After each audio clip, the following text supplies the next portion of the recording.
Bueno, buenos días. Mi nombre es Andrés Felipe Murillo. Soy residente de anestesiología y reanimación de la Universidad de Caldas. Y en el día de hoy vamos a hablar pues de choque hemorrágico en trauma. A nivel mundial, el trauma pues continúa siendo una de las causas de mortalidad pues que están en primera fila, digámoslo así, en las distintas listas.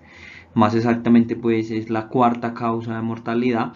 Y entre esto, la exsanguinación pues de los pacientes, debido pues precisamente a las lesiones y al mismo trauma, es la causante del 50% pues de las muertes que se presentan durante las primeras 6 horas del mismo traumatismo, ¿cierto? En lo que se ha impactado mucho y en lo que se ha hecho pues gran referencia ha sido de que esta mortalidad puede ser prevenible en la gran mayoría de los casos y precisamente de las distintas medidas o de los distintos actos que podemos realizar durante la atención, durante el acto anestésico pues de estos pacientes es de lo que vamos a hablar pues inicialmente durante el día de hoy. Para empezar, pues tradicionalmente se ha hablado de los términos pues de coagulopatía inducida por trauma y aunque se le ha dado digamos que distintas teorías o distintas formas de explicar esta misma, se han hablado como de varios factores. Inicialmente pues digamos que la disfunción plaquetaria y la disfunción del fibrinógeno ganan un protagonismo pues como tal. Dentro de esta la disfunción plaquetaria, dentro de estas, perdón, las plaquetas pues recordemos que van a favorecer el inicio de la coagulación, ¿cierto? La generación de la trombina y precisamente como la formación y la resistencia del coágulo. Mientras que el fibrinógeno pues nos va a proporcionar como la base estructural del mismo, o sea, de este coágulo posterior pues a su conversión en fibrina. Han habido diversas explicaciones para esta disfunción plaquetaria.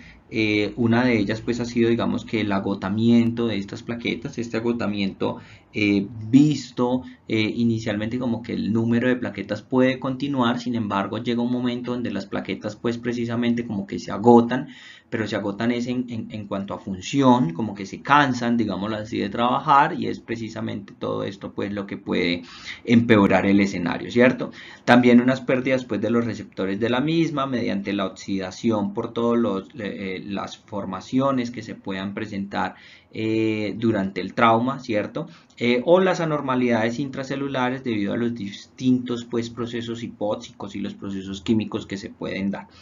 La disfunción del fibrinógeno también pues va a estar relacionada con su agotamiento, con su depresión, ¿cierto? Esto pues va a estar más impactado también por la misma reanimación que se da en estos pacientes, por la misma hemorragia, que pueden degradar o pueden acabar más rápido pues este fibrinógeno. A su vez, factores también como la hipotermia que pueden afectar la síntesis del mismo y pues todo esto nos va a llevar a empeorar aún más esto, ¿cierto? De que tradicionalmente se conoce pues este concepto, digamos que han surgido nuevas teorías que han intentado cambiar un poco este concepto pues como tal de coagulopatía inducida por trauma y actualmente se han basado un poco más en centrarse en todo el daño endotelial, ¿cierto?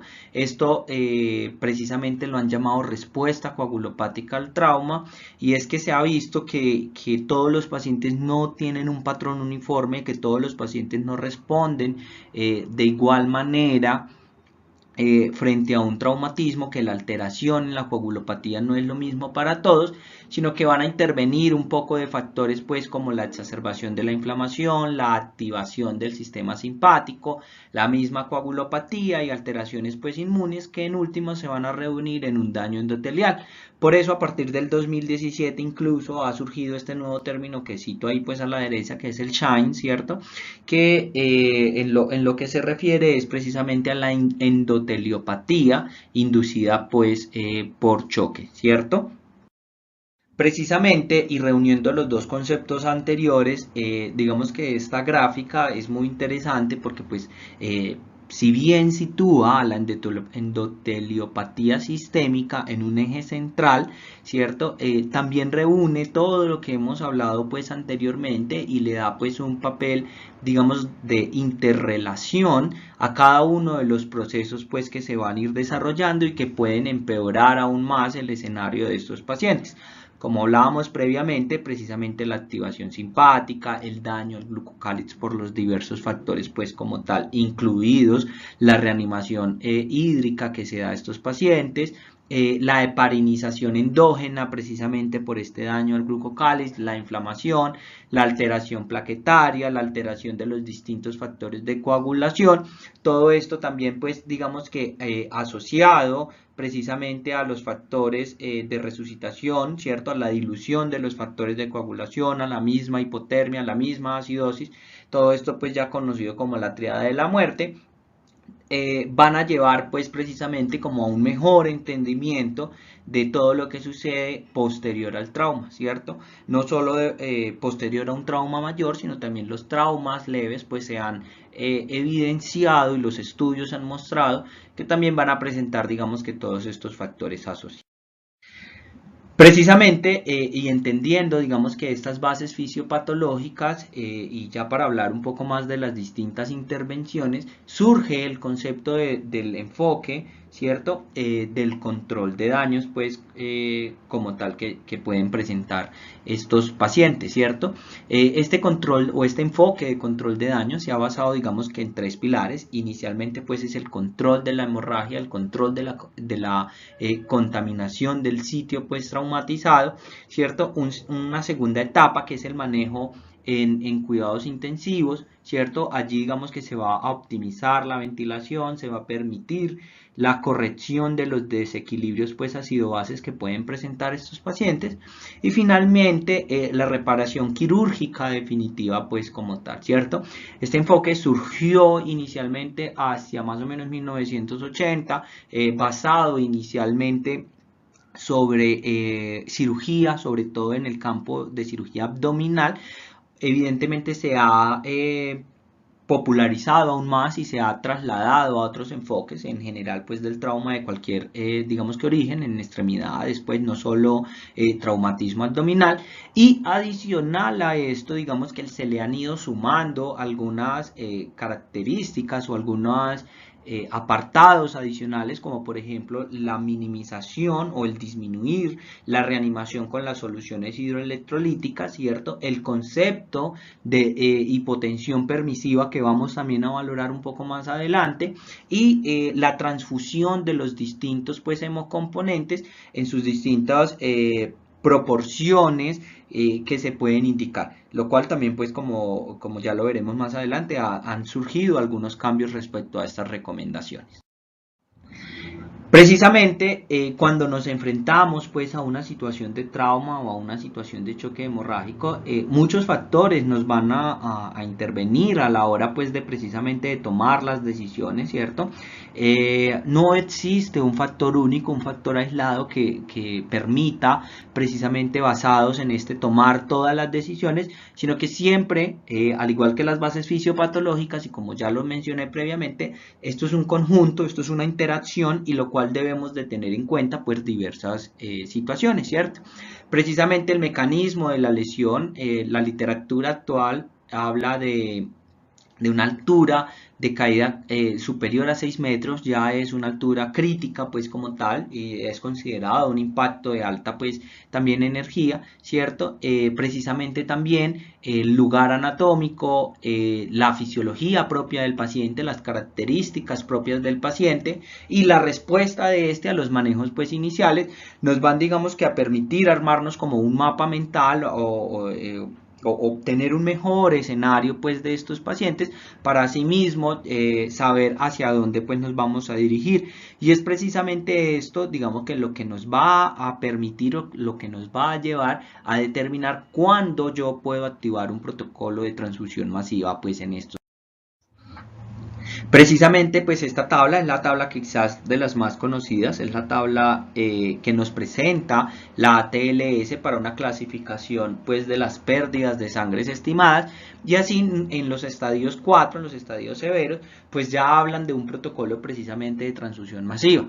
A pesar de que esta tabla digamos que ha sido muy popularizada, también ha sido muy atacada y algunos autores hablan de que se le da igual peso a algunos de los ítems, los cuales digamos que no es de manera correcta, lo han llamado pues así, no es lo mismo pues la presión de pulso o el gasto cardíaco o la frecuencia cardíaca no deben de tener un mismo peso, por lo cual digamos que le han atacado. Además puede ser un poco dispendiosa también por lo larga y que no permite muchas veces una valoración rápida inicial, ¿cierto? Sobre todo con medidas, por ejemplo, como el gasto cardíaco, como el gasto urinario, perdón, o como precisamente la presión de pulso, ¿cierto? Pues que son medidas más invasivas y que nos pueden llevar a tomar un poco más de tiempo en estos escenarios donde el tiempo precisamente digamos que juega en nuestra contra.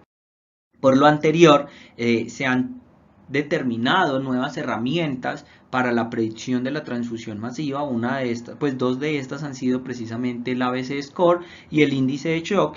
Se han usado en los últimos años, pero los estudios han mostrado y han dado cierta superioridad al primero, o sea, el índice de shock, que es la frecuencia cardíaca dividido sobre la presión arterial sistólica. Anteriormente se usaba como un punto de corte de 0.9, pero precisamente por facilitar las cosas y demás, los estudios los han realizado actualmente con un índice de corte de 1, ¿cierto? Y que cuando esto es superior a 1, precisamente pues indica o predice que este paciente nos va a requerir una transfusión pues masiva como tal, ¿cierto? Adicional a eso, durante la valoración inicial pues, de estos pacientes se debe tener en cuenta el lactato sérico y la base exceso, ¿cierto? La medición de los mismos digamos que desde el inicio nos va a permitir pues digamos que guiar todas las maniobras que vamos a realizar en estos pacientes. El lactato sérico pues se ha usado tradicionalmente como un marcador pronóstico desde ya hace varios años y esta cantidad de lactato pues producida por la glucólisis anaerobia es un marcador pues indirecto de precisamente como de esa deuda de oxígeno por la hipoperfusión tisular que se presenta pues en estos pacientes, ¿cierto?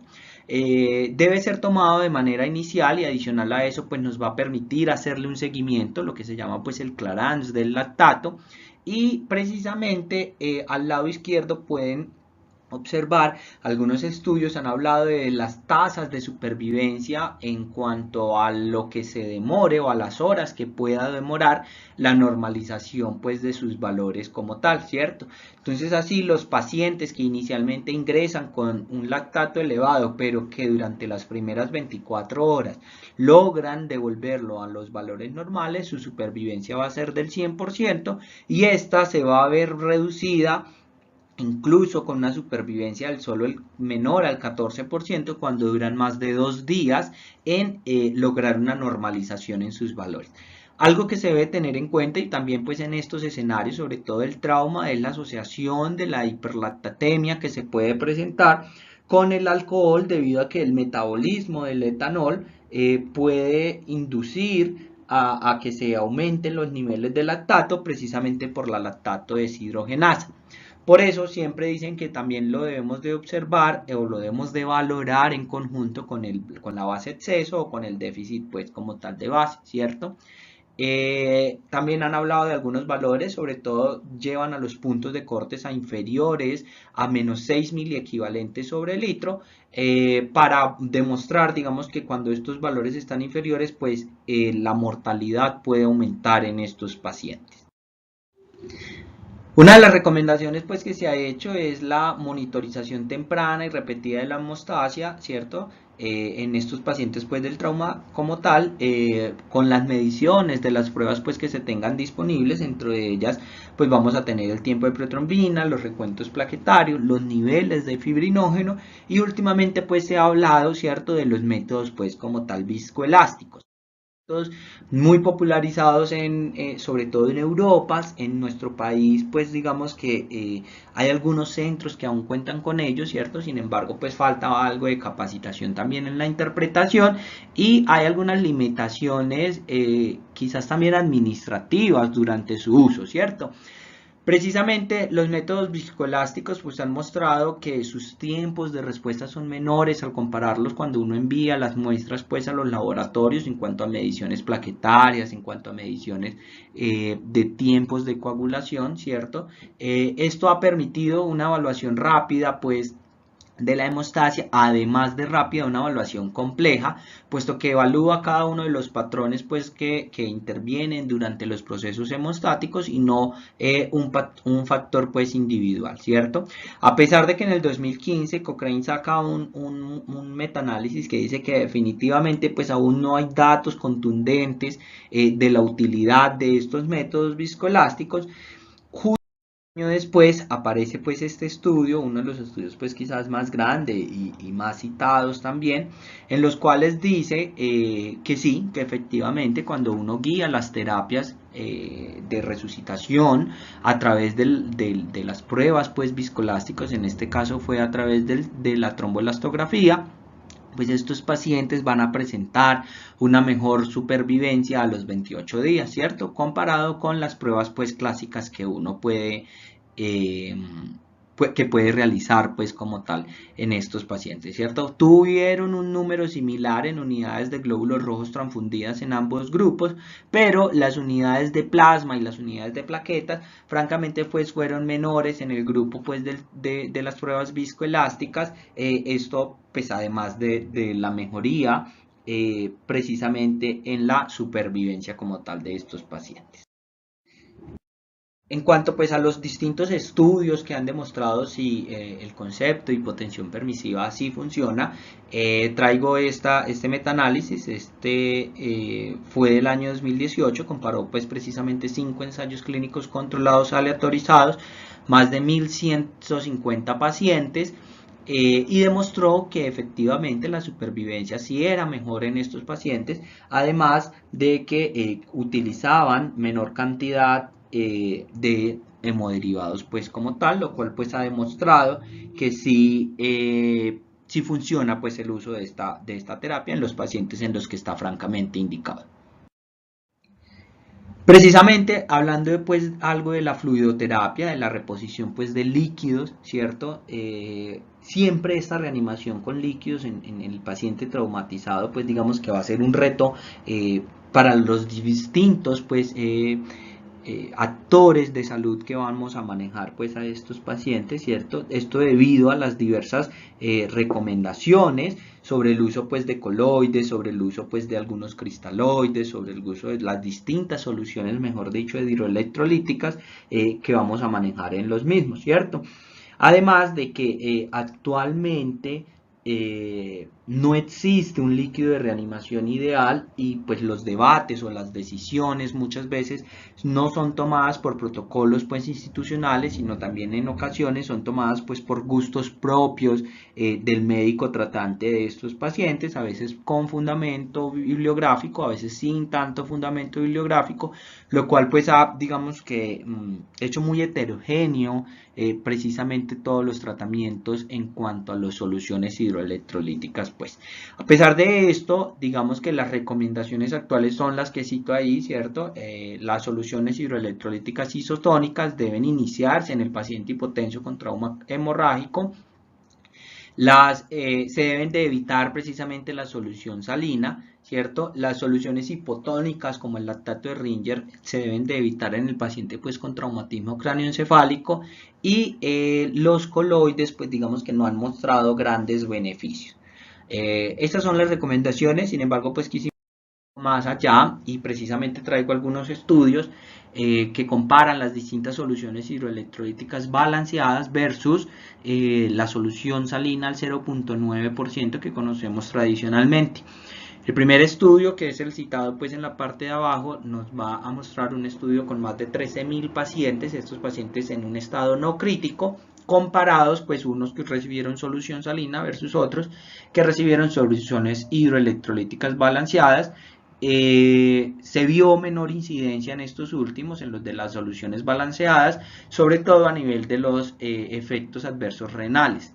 Ya hablando propiamente de los pacientes en estado críticos, el segundo estudio citado es un estudio con más de 15.000 pacientes y en esto sí se vio una menor incidencia en la mortalidad, una menor incidencia en la terapia de reemplazo renal o en la disfunción renal persistente en todos los pacientes en los que fueron en los pacientes en los que fueron tratados con soluciones hidroelectrolíticas balanceadas versus solución salina al 0.9%, ¿cierto? A su vez, entre las soluciones balanceadas, pues la mejor opción, digamos que ha sido el acetato de Ringer frente precisamente como al lactato de Ringer, ¿cierto? Los coloides no han mostrado que reduzcan la morbilidad o la mortalidad en comparación con el resto de soluciones. Demostrar esto, pues quise traer estas otras fuentes bibliográficas. Empecemos con la albúmina, hablando pues de los coloides, perdón. No hubo diferencias en la mortalidad 90 días. ¿Esto quién lo dijo? Lo dijo principalmente los dos más grandes estudios, el estudio SAFE, que comparó inicialmente la albúmina con la solución salina, no encontró diferencias, pero entonces uno diría, listo, ¿y la albúmina versus las otras soluciones? Pues bueno, el estudio Crystal hizo esto, soluciones pues cristaloides versus los coloides, y tampoco encontraron diferencias en la mortalidad. Lo que sí encontraron es que los coloides, sobre todo pues los almidones en específico, pues van a tener mayor riesgo de mortalidad y mayores riesgos de complicaciones renales. En cuanto a la solución salina hipertónica, los estudios iniciales mostraron una mejor supervivencia a las 24 horas. Sin embargo, esto no trascendió o no hubo un impacto pues significativo en la mortalidad a las 28 o a los 30 días como tal en estos pues pacientes.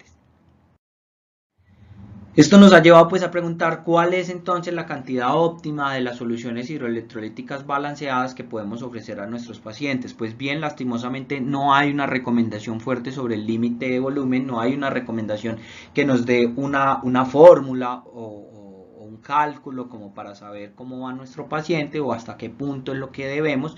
Sin embargo, lo que sí se sabe es que grandes volúmenes pues de infusiones de líquidos endovenosos pues van a llevar a mayores complicaciones en estos pacientes.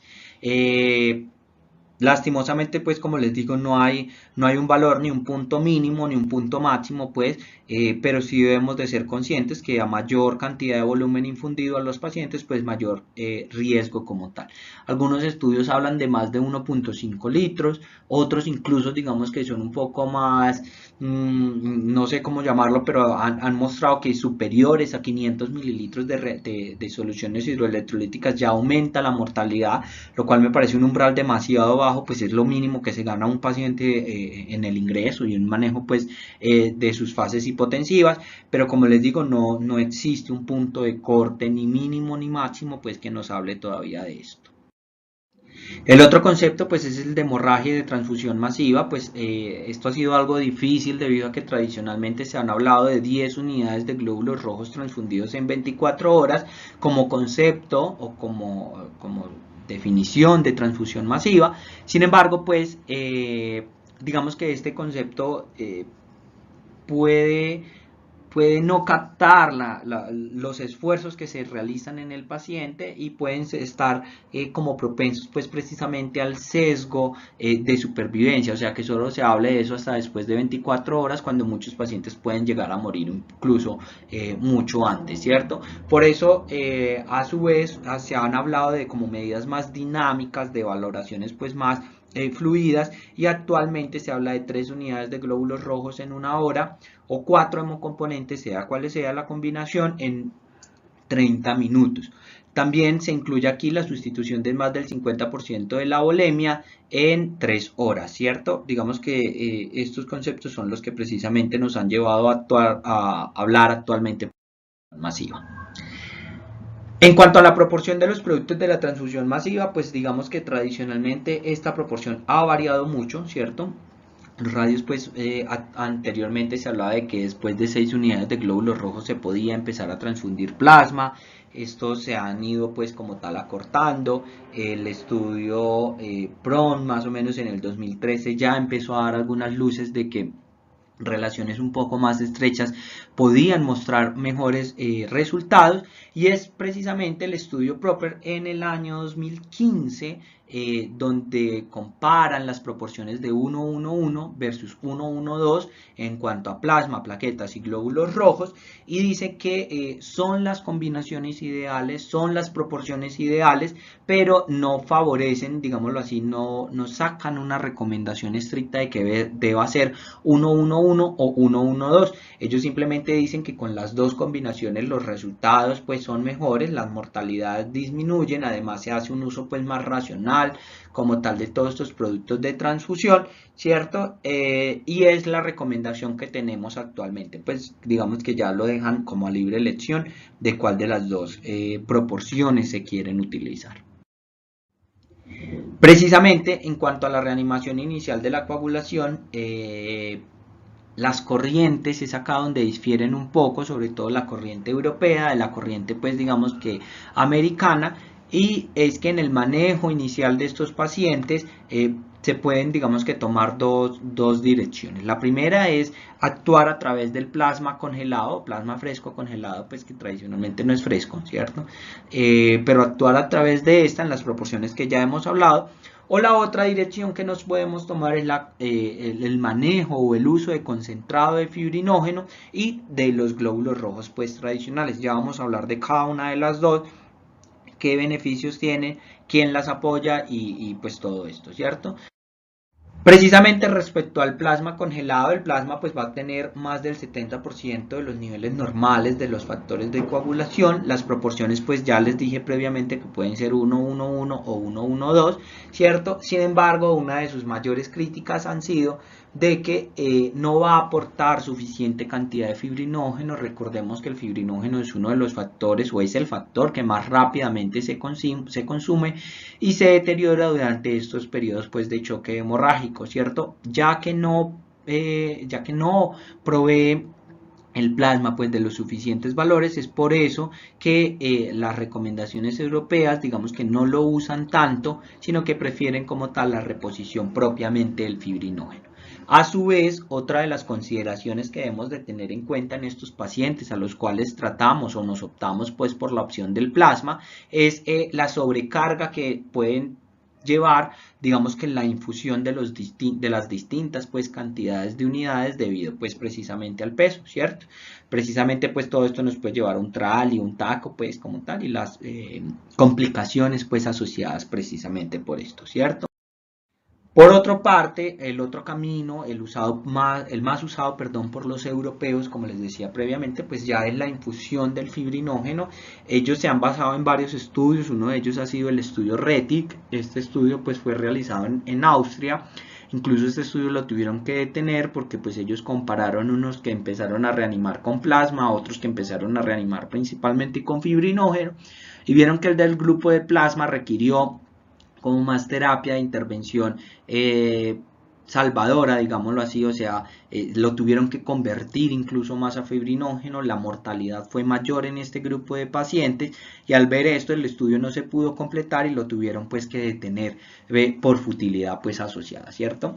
El fibrinógeno plasmático en el punto de corte al cual actualmente se ha llevado, del cual se habla, es inferior a 1.5 gramos sobre litro o menos de 150 miligramos sobre decilitro. A partir de este punto de corte pues se habla de que se debe empezar a reponer como tal el fibrinógeno, ¿cierto? La suplementación inicial son de 3 a 4 gramos pues, de fibrinógeno. Esto en crioprecipitado equivaldría aproximadamente a 15 a 20 unidades, o en fibrinógeno propiamente dicho, pues los 3 a 4, ¿cierto?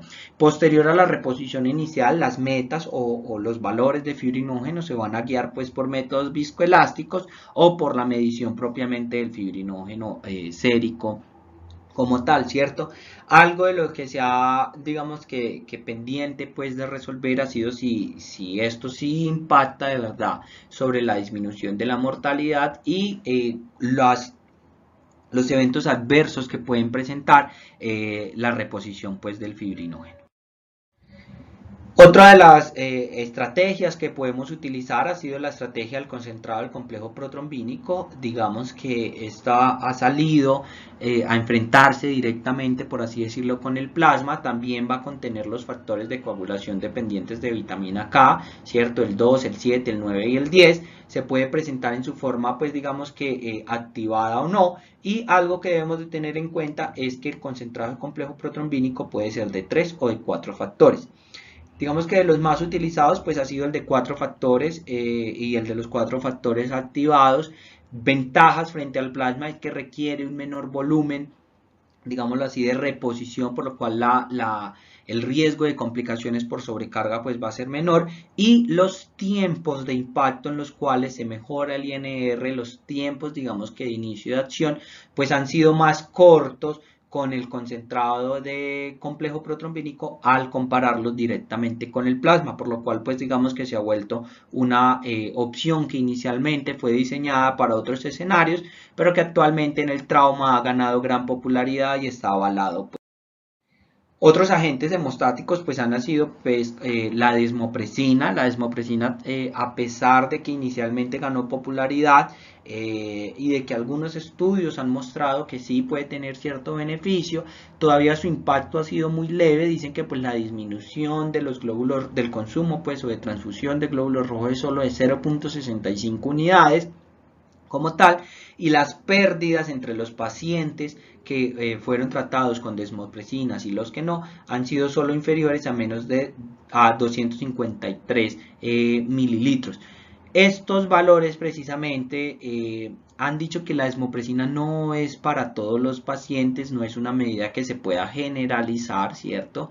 Sino que se debe estudiar muy bien si el paciente no ha respondido a otras medidas y pues como medida adicional quiere usar pues desmopresina, pues hágalo, ¿cierto? La dosis es de 0.3 microgramos sobre kilogramo, una infusión lenta de 30 minutos, y siempre debemos de considerar los eventos adversos, principalmente relacionados con hiponatremia por la retención pues como tal de líquidos que puede desarrollar estos pacientes, además de la hipotensión también que se puede presentar como tal pues en ellos, ¿cierto? Como les digo, no es para todos los pacientes, son para pacientes pues digamos que seleccionados, aunque no existen recomendaciones específicas, pero pues no es una medida que se pueda generalizar. Lo que sí podemos generalizar, y de los que quizás es uno de los factores que mayor de evidencia tiene, pues van a ser como el ya conocido, ¿cierto? El ácido tranexámico. Eso sí, las indicaciones son de que debe ser dado en las primeras 3 horas desde el trauma. Posterior a estas 3 horas no ha mostrado mayor beneficio, por el contrario puede llevar a mayores pues, riesgos como tal en estos pacientes. Y posterior a su bolo inicial de 1 gramo en 10 minutos, se debe seguir con una infusión de 1 gramo durante 8 horas, ¿cierto? Recordemos que el tranexámico es un análogo sintético pues de la lisina, ha disminuido, ¿cierto?, el riesgo pues como tal de muerte, no impactando en la necesidad de transfusión, pero lo que sí ha aumentado es el riesgo de convulsiones. Sin embargo, la literatura ha sido muy clara en decir que este riesgo se aumenta cuando no se usa a dosis recomendadas, como las ya mencionadas, sino a dosis mucho mayores, ¿cierto? Por el otro lado, no ha aumentado el riesgo de los eventos adversos trombóticos cuando se usa pues este medicamento. En cuanto a los vasopresores, pues los vasopresores tradicionalmente el más manejado es precisamente la norepinefrina, ¿cierto? La norepinefrina va a tener una estimulación tanto alfa-adrenérgica arterial, lo cual nos va a llevar a un aumento de las resistencias pues, periféricas, ¿cierto? Lo cual puede por ende aumentar la poscarga cardíaca.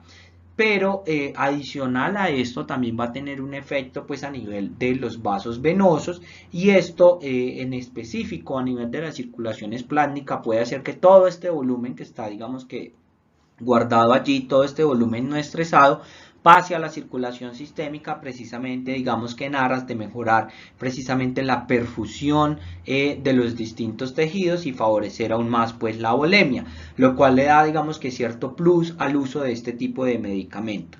Sin embargo, nuevamente Cochrane en 2016 sale y hace un análisis pues, de los pacientes manejados con los distintos vasopresores.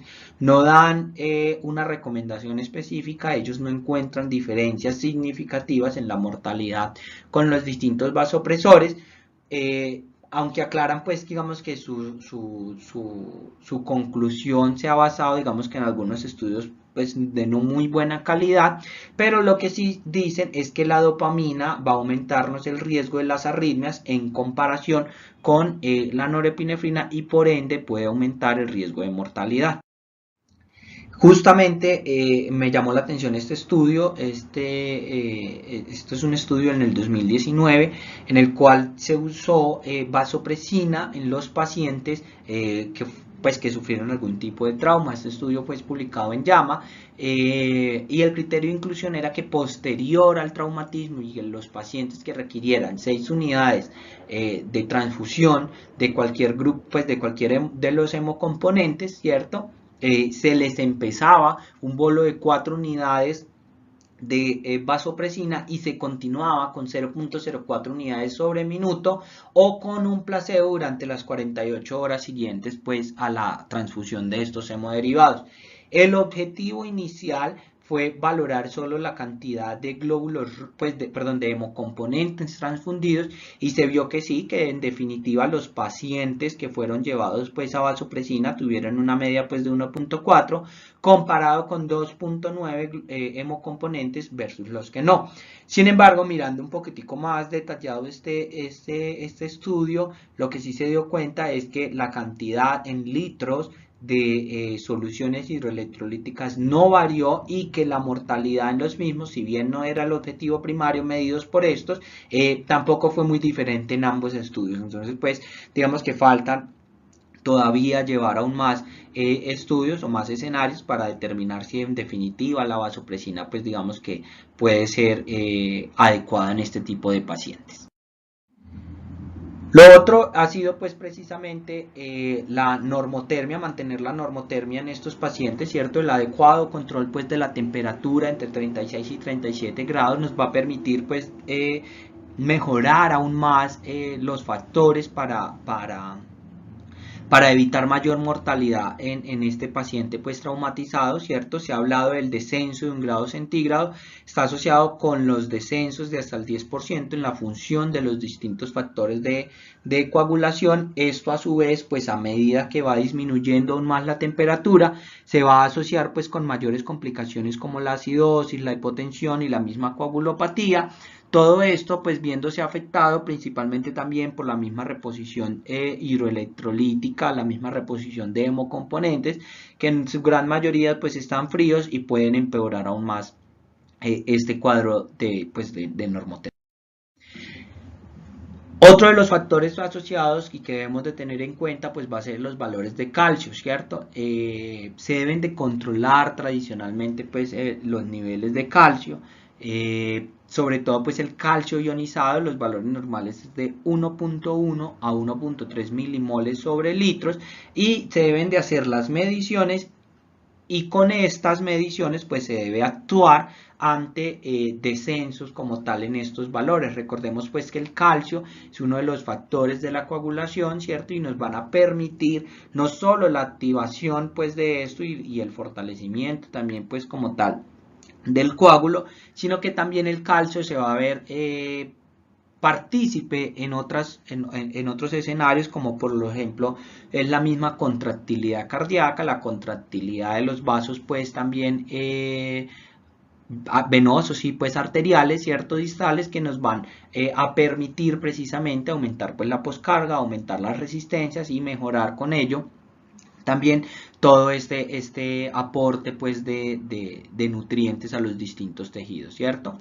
Hay que recordar que estos pacientes, sobre todo los que se llevan a protocolo de transfusión masiva, con la transfusión de los distintos hemocomponentes, pues van a tener un mayor riesgo de hipocalcemia, esto por la quelación que se da del calcio debido pues al citrato que se agrega a cada una de las unidades de los hemocomponentes. A su vez, esto pues empeora toda la alteración que hay a nivel pues hepático en estos pacientes y que va a alterar un poco más pues precisamente todo el metabolismo del calcio.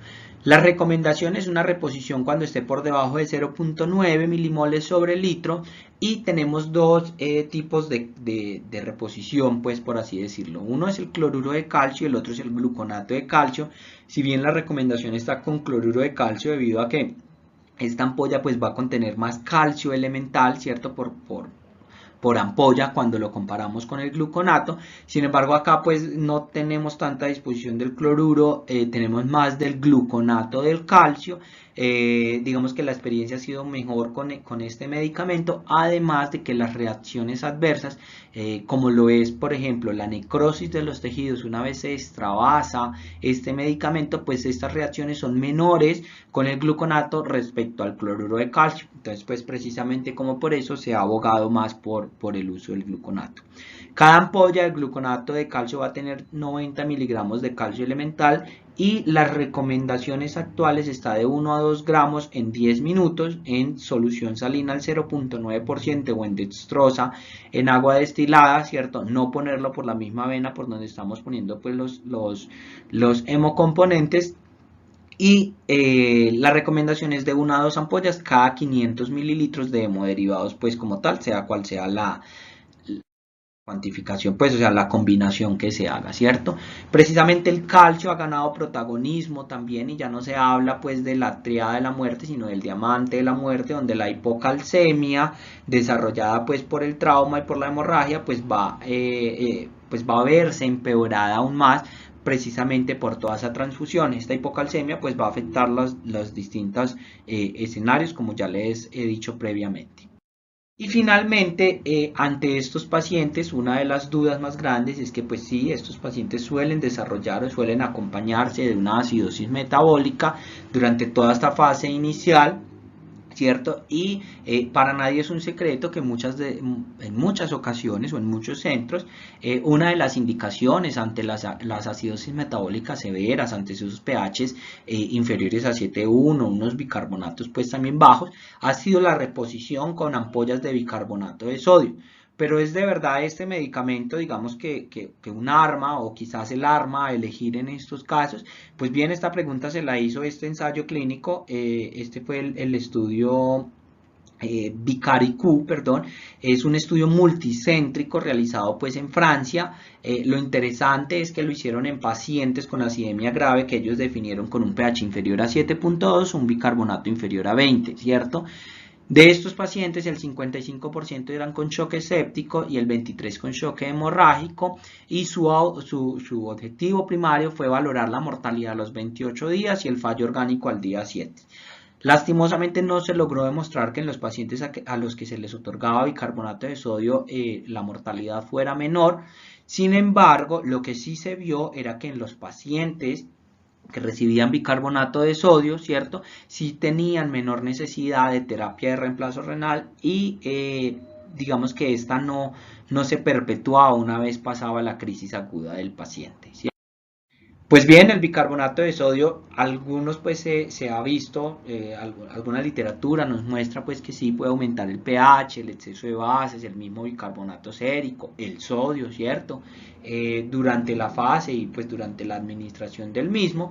Sin embargo, se debe tener en cuenta que con su infusión también se corren riesgos, y uno de ellos, sobre todo en el escenario del trauma, sobre todo en el escenario de la transfusión, pues va a ser el riesgo de hipocalcemia, ¿cierto? Entonces en estos pacientes pues digamos que debemos de tener cuidado con los valores de calcio, ¿cierto? Actualmente pues la conclusión es que el beneficio es limitado en los pacientes a los que se le trata con bicarbonato de sodio ante acidosis metabólica grave con pH inferior a 7,1 o bicarbonato inferior a 6, ¿cierto? Y que su pronóstico o sus mejores beneficios se ha visto sobre todo en los pacientes con lesión renal aguda, en los cuales sí ha mostrado mejorar la supervivencia como tal.